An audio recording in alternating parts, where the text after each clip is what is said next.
Good evening everyone, welcome back. तो अपनी last classes के करंट अफेयर के डिस्कशन को और आगे बढ़ाते हैं और आज अपनी क्लास में फिर से हम कुछ इंपॉर्टेंट क्रंच टॉपिक्स के साथ आपके समक्ष फिर हाजिर हो गए हैं।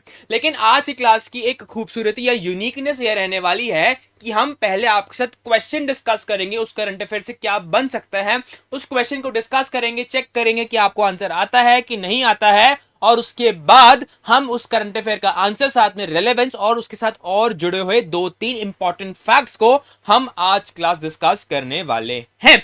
चलिए जी, so without any further delays let's kick start with this lecture और हम अपने करंट अफेयर के डिस्कशन को आज करते हैं आगमन।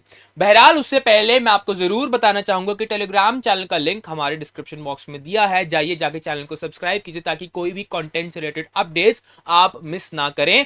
और हमारी जो लेक्चर सीरीज चल रही है यूट्यूब के ऊपर, आप जरूर इस चैनल को सब्सक्राइब कीजिए ताकि जो करंट अफेयर्स की, मैथ्स की, रीजनिंग की, इंग्लिश की, पॉलिटी, इकोनॉमी, हिस्ट्री के हम अलग अलग लेक्चर सीरीज के साथ अलग अलग important topics, theoretical as well as practical कैसे वो इंपॉर्टेंट हैं, हम उन्हें डिस्कस करते हैं विद करंट रेलेवेंस। तो आप जरूर इन लेक्चर सीरीज के आप सही मायनों में फायदा उठाएं ताकि आप हमारी क्लासेस से जो आप इंपॉर्टेंट चीजें एक्सकवेट कर सकते हैं, आप उन्हें अपनी तैयारी के अंदर जरूर जोड़े। चलिए जी, तो पहला डिस्कस करते हैं आपका क्वेश्चन जो कि आपका आता है कि what is the primary objective of mission Amrit Sarovar. तो क्या आपका ऑब्जेक्टिव है मिशन अमृत सरोवर का? ऑप्शंस आपके आगे दे रखे हैं, आपके आगे रीडेबल हैं, बट फिलहाल मैं उसको फिर रीड करता हूं। To promote drip irrigation, to address the water crisis in rural areas, to increase the tourism in river cities, या नन ऑफ द अबव। तो इसका आंसर आपका बनता है कि एड्रेस करना प्रॉब्लम्स को किधर, रूरल एरियाज के अंडर। तो ऑप्शन है बी इसका राइट आंसर। अब पढ़ते हैं इसकी एक्सप्लेनेशन की क्या कहना है। तो राइट आंसर है to address the waste water crisis in the rural areas. तो prime minister of India Shri Narendra Modi ji ने अनाउंस किया है कि 60,000 Amrit sarovars have been built in the villages. मतलब 60,000 आपके सरोवर्स ऑलमोस्ट इंडिया में विलेजेस में बन चुके हैं, creating an legacy for the future generations.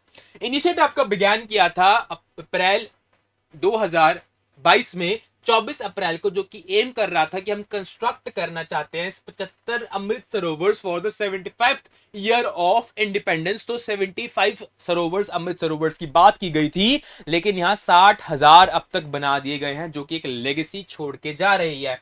आपका एड्रेस करना चाहते हैं वाटर क्राइसिस को, और साथ में each Sarovar having a at least a 1 acre of pond area and a capacity of about 10,000 cubic miles। ठीक है जी, तो ये दो बड़े इंपॉर्टेंट फैक्ट जुड़े। अगला आपका मिशन प्रमोट करना चाहता है water conservation, community participation and the use of excavated soil for the further infrastructure, और आपकी 6 गवर्नमेंट मिनिस्ट्रीज इसके अंदर इन्वॉल्व है, लेकिन कोई सेपरेट फाइनेंशियल एलोकेशन की बात करेंगे तो एज सच नहीं है। तो इस करंट अफेयर को तो डिस्कस किया, पहला बेसिक एम क्या वो तो रहा इस क्वेश्चन का, लेकिन साथ में कितनी रिक्वायरमेंट्स है उस अमृत सरोवर के बनने की, कितनी कैपेसिटी आपकी वाटर की होनी चाहिए, कितना आपका टोटल एरिया कवर करना चाहिए, साथ में कितनी मिनिस्ट्रीज इन्वॉल्व हैं, क्या उसका एम और देखने को मिल सकता है। जैसे फॉर एग्जांपल कम्युनिटी पार्टिसिपेशन को क्या एम था, कौन साल में स्टार्ट किया, ये ऐसे क्वेश्चंस इस आपके गिवन स्लाइड के ऊपर बन सकते हैं। चलिए जी, अपने चलते हैं नेक्स्ट क्वेश्चन की तरफ। तो आपका आता है what technology is used, sorry was used to detect the lost Mayan city, जो आपकी थी मैक्सिकन फॉरेस्ट में हिडन थी। तो कौन सी टेक्नोलॉजी यूज हुई थी? तो ऑप्शंस आपके सामने हैं जीपीएस, लिडार, सोनार या एमआरआई। तो आपका आंसर है लिडार टेक्नोलॉजी आपकी यूज हुई है। पहला क्वेश्चन आपके लिए है, जब आपने अपनी हिस्ट्री पढ़ी है तो जरूर मुझे बताएं कि क्या सिविलाइजेशंस के आपके क्रोनोलॉजिकल ऑर्डर हैं, कि पहले क्या आपको इंडियन सिविलाइजेशन देखने को मिलती है, या पहले मेसोपोटामियन मिलती है, या आपको इजिप्शियन मिलती है, या आपको माया मिलती है, या इनका मिलती है। तो ऐसी कौन सी सिविलाइजेशन जो पहले आपको मिली, फिर आपको धीरे धीरे, फिर बाद में एक और मिली, फिर धीरे धीरे, मतलब पहले कौन सी बड़ी सिविलाइजेशन। तो ऐसा ऑर्डर आपको जरूर पता होना चाहिए। फिलहाल वापस आते हैं, तो आपकी टेक्नोलॉजी है वो लिडार है, जो कि मायन आपकी लॉस्ट एक सिविलाइजेशन को मैक्सिको में पाया जा चुका है, डेंस फॉरेस्ट के अंदर। तो साइंटिस्ट ने एक लॉस्ट मायन सिटी को डेंस मैक्सिकन जंगल में लिडार टेक्नोलॉजी से फाइंड किया। अब आपकी स्टैंड करती है light detection and ranging and is a remote sensing method that uses pulsed lasers measure the distance to the earth's surface। और बात करते हैं कि हाई रेजोल्यूशन 3D मॉडल्स के ऊपर काम करती है, जो कि ground elevation with vertical accuracy up to 10 centimetre, जो कि टेक्नोलॉजी की खासियत है। और आपकी जो लेजर फायर निकालती है, ये रैपिडली हिट करती है सर्विसेज को लाइक वेजिटेशन, बिल्डिंग्स, और आपकी रिफ्लेक्ट लाइट करती है रिकॉर्ड बाय द सेंसर। मतलब ये जब लाइट एमिट करती है तो रिफ्लेक्ट बैक करती है बताने का प्रेजेंस कि वहां क्या वेजिटेशन है या क्या वहां बिल्डिंग्स हैं। तो ये इस टेक्नोलॉजी की खासियत है। अब अपना बढ़ते हैं नेक्स्ट स्लाइड की तरफ, और क्वेश्चन आपका आता है कि which country recently discovered the Saturn sized exoplanet that is named TOI 6651b। तो इसको किसने आपका डिस्कवर किया है? ऑप्शंस दे रखे हैं, इंडिया, चाइना, इजराइल या जापान। ठीक है जी, तो आंसर आपका आता है मेरा भारत महान, हमारा भारत। भारत ने आपका मतलब इंडिया ने आपका डिस्कवर किया है ये सैटर्न साइज्ड प्लैनेट, जो कि आपका ऑलमोस्ट 10 टाइम्स रेडियस अर्थ के बड़ा है और 60 टाइम्स अर्थ से बड़ा है ये प्लैनेट, जो कि आपको नेपट्यून साइड में देखने को मिलता है। क्योंकि अगर आपको ऑर्डर पता हो तो हमने याद किया था अपनी क्लास 6 की एनसीईआरटीज में, जब हमने ज्योग्राफी स्टार्ट की थी तो हम ऐसे याद करते हैं। मैंने जब याद किया था तो वो आए, very excited mother just served us nuts. तो क्या बना आपका? Mercury, Venus, Earth, Mars, Jupiter, Saturn, Uranus, Neptune. तो ये आपका ऑर्डर रहता है, और यहां रहता है आपका सन। ठीक है जी, तो ये आपके प्लैनेट्स का ऑर्डर रहता है। तो आपका लगभग आपको ये नेपट्यून साइड देखने को मिलता है, ये जो प्लैनेट आपका डिस्कवर किया है इंडिया ने। तो आपका ऑप्शन सही है इंडिया। तो researchers from India physical research laboratory have discovered this planet a dense Saturn size exoplanet, जो आपका 4th एक्सोप्लैनेट है जो कि अब तक इंडियंस ने आपका डिस्कवर किया है। आपका ये इंडिया की रिसर्चर्स की स्पेस एक्सप्लोरेशन को दर्शाता है, और ये आपका प्लैनेट है, ये 60 टाइम्स आपका अर्थ से बड़ा है, और इसका रेडियस माफ कीजिएगा 5 टाइम्स, मैंने 10 टाइम्स बोला था, 5 टाइम्स लार्जर इसका रेडियस रहता है। अगला बात करता है कि ये रिजाइड करता है आपका नेपट्यूनियन डेजर्ट की तरफ, मैंने जो बात किया था, जो कि एक रेयर जोन है with few planets there of this size, जो कि आपका बात करता है। और ये और भी बात करता है कि प्रॉम्प्ट करता है questions about the planetary formations. आपका ये जो प्लैनेट पाया गया है ये सजेस्ट करता है, ये बताता है कि इसमें 87% आपका रॉकी और आयरन रिच मटेरियल्स प्रेजेंट है, जो कि एक यूनिक एवोल्यूशनरी प्रोसेस को दर्शाता है। और आपका जो एग्जिस्टिंग थ्योरीज हैं डिस्कवरिंग की, जो आपकी प्लैनेट फॉर्मेशन की बात करती हैं, वो उनको इनवैल्यूएबल इनसाइट्स भी देता है आपकी प्लैनेटरी सिस्टम डायनेमिक्स को। ठीक है जी, तो ये इतना इंपॉर्टेंट आपका नहीं फैक्ट आता, क्योंकि ये आपका लगभग आप मेंस में जरूर कवर करते हैं प्लैनेट्स फॉर्मेशन, और ज्यादा ये जिनके सीएससी का एस्पायरेंट होता है उसके लिए बहुत इंपॉर्टेंट बन जाता है। लेकिन किसने डिस्कवर किया, क्या इसकी यूनिकनेस है, और किस साइड किस लोकेशन की तरफ है, ये बड़े 3-4 इंपॉर्टेंट आपके करंट अफेयर बन जाते हैं। अगला आता है कि आपका इंडिया इंटरनेशनल यूनियन फॉर आपकी IUCN जो आपका रहता है, ये बात कर रहा है कि कंजर्वेशन स्टेटस आपका north Atlantic right whale was recently seen in news. तो अभी इनका कैटेगराइजेशन किसके अंडर आता है? तो क्या ये क्रिटिकली एंडेंजर्ड है, वल्नरेबल है, या लीस्ट कंसर्न के स्टेटस में है? तो इनका आंसर बनता है ये क्रिटिकली एंडेंजर्ड आपकी कैटेगरी में आते हैं। चलिए जो तो डिस्कस करते हैं कि अगर क्रिटिकली एंडेंजर्ड में आते हैं तो ये असली में किस लोकेशन में, आपके किस ज्योग्राफी में, या किस कंट्रीज के आसपास ही देखने को मिलते हैं। कौन आपके देखने को मिल रहे हैं? देखने को मिल रहे हैं आपका नॉर्थ अटलांटिक राइट व्हेल। ठीक है जी, नॉर्थ अटलांटिक से आपको हिंट हो जाना चाहिए आपको कहां मिलने वाले हैं। चलिए जी, तो रिसर्चर्स रिपोर्ट करा है कि 4% इंक्रीज हुआ है आपका north Atlantic right whale population में 2020 से। लेकिन यह भी फैक्ट है कि आपका 25% डिक्लाइन हुआ है 2010 से लेके 2020 तक। ये आपका रहता है करंट अफेयर का इंपॉर्टेंट फैक्ट।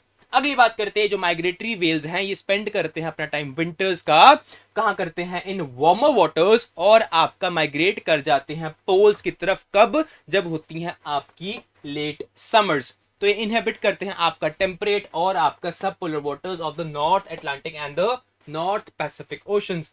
अब राइट वेल्स आपकी कहां पाई जाती हैं ज्यादातर? ये आपकी पाई जा रही है बेज में और पेनिनसुला में in shallow coastal waters mainly long the eastern coast. अब बड़ा ही याद रखना फैक्ट क्या है, eastern coast of USA and Canada. ठीक है जी, तो यूएसए कनाडा की ईस्टर्न कोस्ट पे है और बेज और पेनिनसुला में आपको देखने को मिलती है। बेज आपको पता है जब आपकी वाटर बॉडी लैंड से कवर्ड हो, पेनिनसुला जब आपका लैंड वाटर से कवर हो। तो ये रहा बे पेनिनसुला। कहाँ पाई जाती हैं, किस टेम्परेट क्लाइमेट में ये पाई जाती है, किसमें फेवरेबल है, माइग्रेटरी वेल्स है, और क्या इनके फैक्ट फिगर्स है कि कौन सी कैटेगरी में आती है और पॉपुलेशन बढ़ी है या कम हुई है।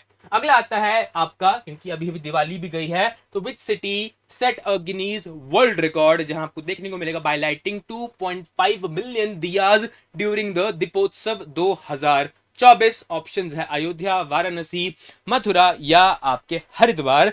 ऑप्शन हमें आंसर सबको पता है अयोध्या, क्योंकि आपको पता है कि इसी साल राम मंदिर भी आपका बना है।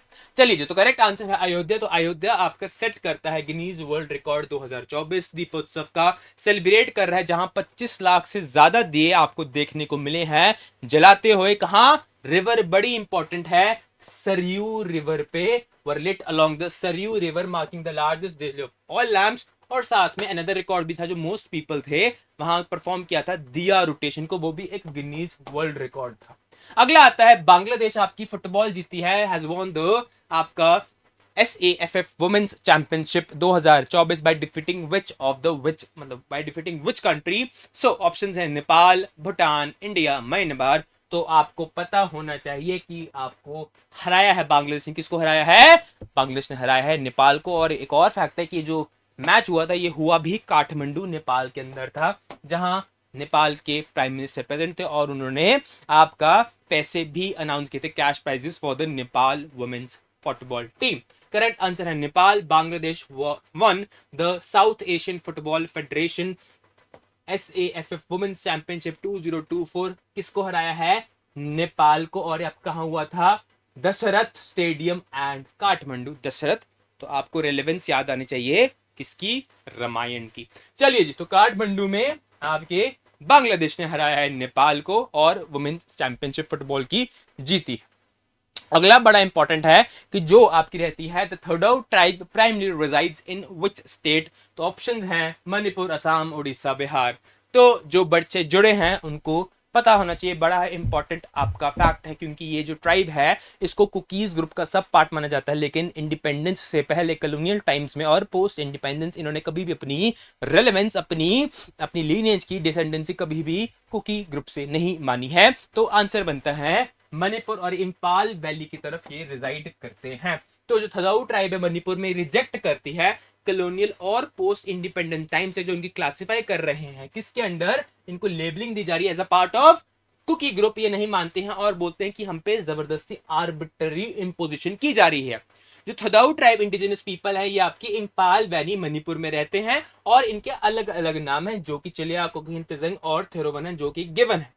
जो थडाउ की लैंग्वेज है ये आपकी चिन्ह और थडाउ से मिलके Tibetan Burman family of the Sino Tibetan language से आती है। और अगला है कि इनके विलेजेस में जो चीफ आपके जो रहता है उस विलेज का, मतलब उस एरिया का जो लोकल हेड है इनका, उनके जो chief house is the largest with a platform outside for men to gather and discuss the important matters and mediate the disputes। तो चीफ का हाउस सबसे बड़ा रहता है इधर और एक रेस प्लेटफॉर्म के ऊपर वो आते हैं और मेन अपने साथ डिस्कस करते हैं, मीडिएट करते हैं प्रॉब्लम्स को। तो एक जरा बात देखें, for outside men to gather discuss important matters and mediate disputes, मतलब क्या दर्शा रहा है आपका, ये लगभग ट्राइब में नहीं, ये तो आपके पूरे इंडिया में ही है, पेट्रियार्की। चलिए अब बढ़ते हैं अपने नेक्स्ट क्वेश्चन की तरफ, आज का आखिरी क्वेश्चन, जो कि बात करेगा आपकी और कुछ नहीं, वो बात करेगा कि आपकी रिसेंटली रिपोर्ट आई है, organization released a report titled the impact of care responsibilities of women labour participation. अब ये किसने निकाली है, WHO ने, WTO ने, ILO ने या वर्ल्ड बैंक ने। ठीक है जी, तो बच्चे जो जुड़े हैं जरूर कमेंट बॉक्स में आंसर बताएं।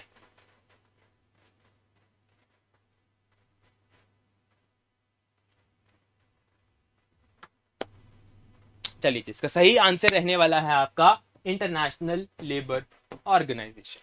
तो इंटरनेशनल लेबर ऑर्गेनाइजेशन का ये आपका निकाल रहा है रिपोर्ट। तो आपके International Labour Organization release the report titles impact of care responsibilities of the women labour force participation. तो आपका रिपोर्ट के हिसाब से 53% of the women in India are outside the labour force due to care giving responsibilities on to them. और आपको देखने को मिलेगा कि अगर वो रिस्पॉन्सिबिलिटीज मतलब कि अगर वो लेबर फोर्स से बाहर हैं और उनके ऊपर केयर रिस्पॉन्सिबिलिटीज हैं, तो इसका मतलब बनता है कि आपको अपनी इन्वेस्टमेंट करने की जरूरत है केयर इकोनॉमी के अंदर।